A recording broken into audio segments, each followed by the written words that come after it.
This is Murid Airbase, a critical pillar in Pakistan's strategic air defense architecture. Its overall footprint, as viewed from space, shows a sprawling facility enveloped by a dense, almost forest-like shield of planted trees. On the night of May 9-10, 2025, Indian Air Force launched a precision strike targeting this underground facility. The mission utilized a combination of advanced platforms. Mirage 2000 jets deploying SCALP cruise missiles capable of penetrating hardened bunkers. Su-30 Mki aircraft launching BrahMos supersonic missiles, known for high accuracy and speed. Rafale fighters employing precision-guided munitions, including hammer bombs and crystal maze PGMs, for deep structural damage. The strike was swift, lasting less than 15 minutes from launch to impact, with Indian forces executing coordinated ingress routes to avoid detection and overwhelm Pakistani air defenses.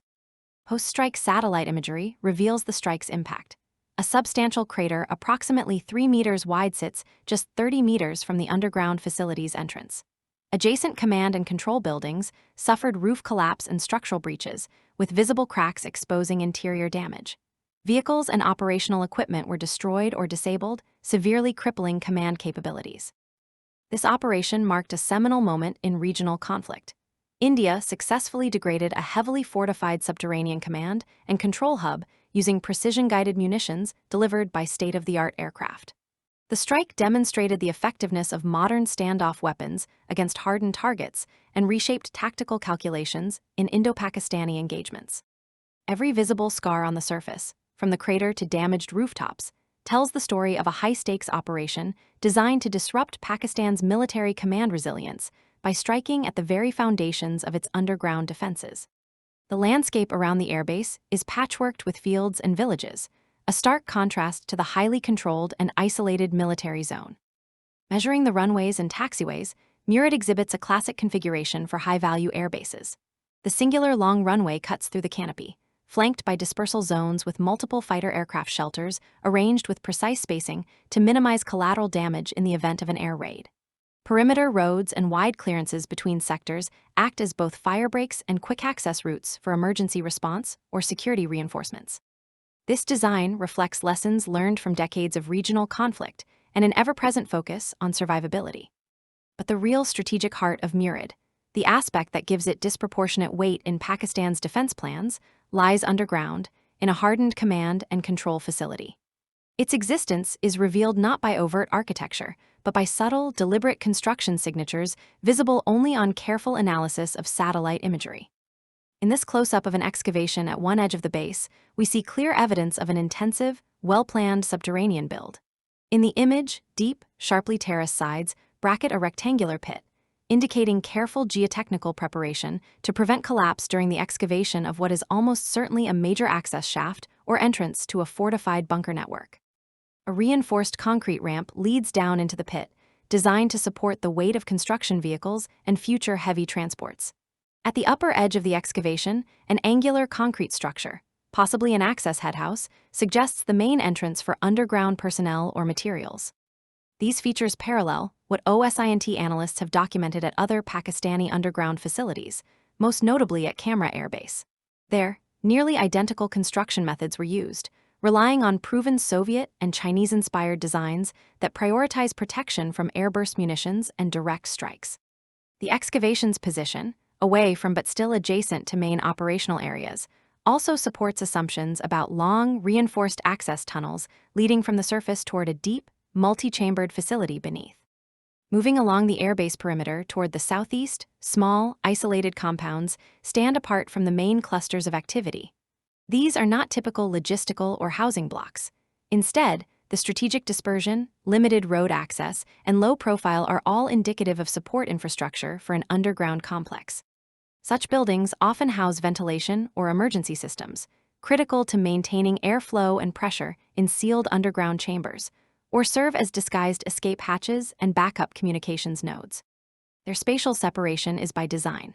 It diminishes the risk that a single strike or sabotage event could simultaneously compromise multiple core functions. It also complicates efforts by attackers or saboteurs to identify and neutralize key points, an essential trait for facilities expected to survive in a nuclear or conventional missile environment. This next image details the completed access area, with evidence of multi-layered security and engineering sophistication. A broad, reinforced paved apron provides space for the movement of large vehicles, including the potential for mobile missile systems or special cargo trucks. At the end of the apron are blast-resistant gates with earthen berms, features designed specifically to absorb and deflect explosions or incoming fire and prevent forced entry. Multiple concrete vents and smaller surface structures are scattered nearby, each serving as either a ventilation point, auxiliary entry, sensor housing, or potentially as decoys to confuse hostile surveillance.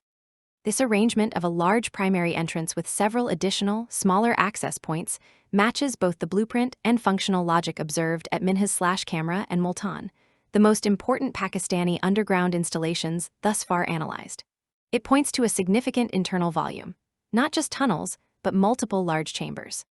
The primary uses: command and control, secure communications, strategic missile or UAV operations, and likely nuclear weapons handling or storage, require segregation within the complex for safety, operational continuity, and compartmented security. The entire underground footprint is shielded by more than just earth and concrete. Overhead camouflage netting, fake vegetation, and buried radar-absorbent struck. Tours further obscure the true outlines from space or low-flying surveillance aircraft. Taken together, the features visible in these images reveal a facility built for crisis and conflict endurance.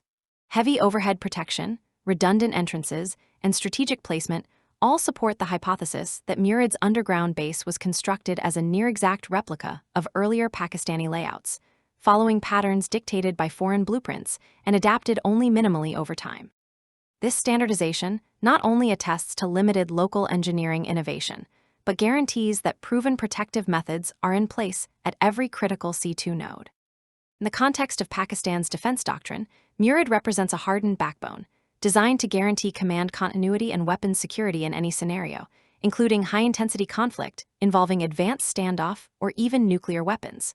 The above-ground base is only the beginning. The real power and resilience of Murid are hidden deep below, where solid walls and careful redundancy turn it into a fortress against both physical and electronic threats. Every analytic sign in these images, every ramp, vent, isolated hut, and terrace slope tells the same story: a modern military adapting familiar Cold War-era lessons, prioritizing survival and control over showy innovation. In Pakistan's strategic calculus, Murid is more than an airfield. It is a command citadel, built to endure when everything on the surface may not.